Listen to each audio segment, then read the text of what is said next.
Liverpool Olympia, June 11th. First fight, talk about David Price, Tom Dallas. Two undefeated prospects facing each other tonight. That's good for British boxing to start off with, isn't it? Yeah, it was very good for British boxing. That the sort of guys like that came together. You know, full credit to Tom Dallas for coming in when others refused to step into that arena and fight David Price. I've got very mixed feelings about it because obviously I manage both, or promote both fighters, and it's you know, though I'm pleased for David Price, who I believe will go all the way. You know, I've got sort of mixed emotions about it because Tom Dallas, I think, is a very good heavyweight, and he will come back from that. Did you see the fight going like that? You know, I had my views how the fight was going to go, and but as I say, I looked after both fighters.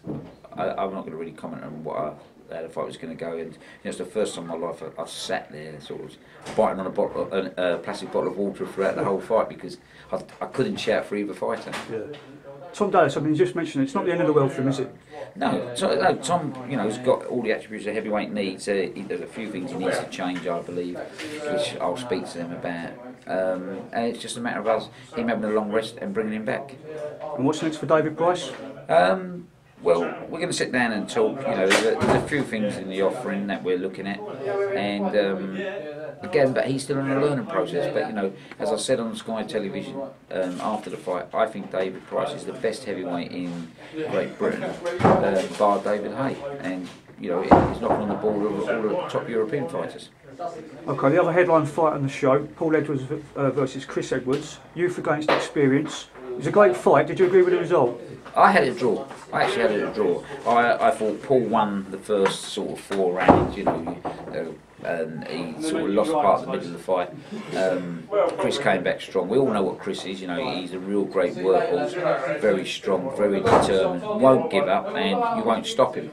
How he keeps going, you know, at his age and making that weight and fighting like that, I don't know. But again, as I just popped in to see Paul Edwards, who's very upset about it.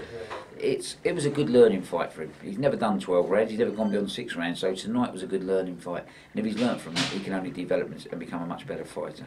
I mean, it was a great fight for the telly, but do you think Paul might have used wrong tactics tonight?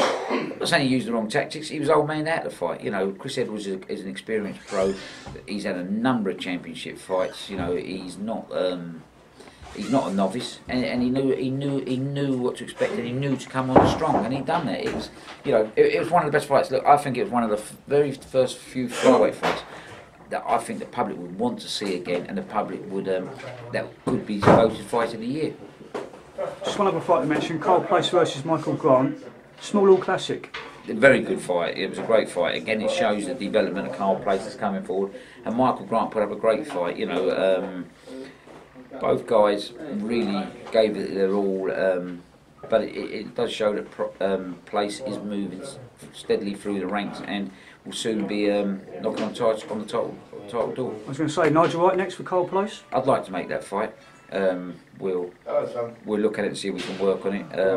We'll just see what happens though. But they've all had a hard season, especially I've had a very hard season. You know, this week I felt like I was going to have real pressure and everything, and I'll take my hat off and say Dallas stepped in and saved the show, and my commitment to Tom Dallas is to bring him back in after the summer.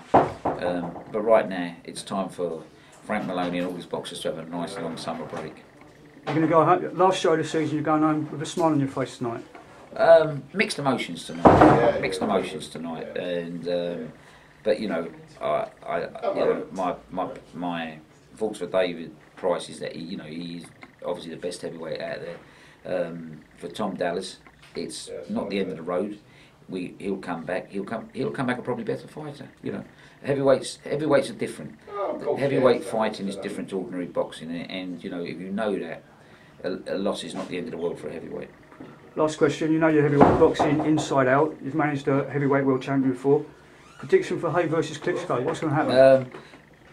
What I've been watching David sparring, when I went down and watched him and David Price, I was very impressed with it. It's a very interesting fight. It depends on the tactics and you know what Adam Booth and David come up with. I really want David Haye to win. I'm hoping he can win.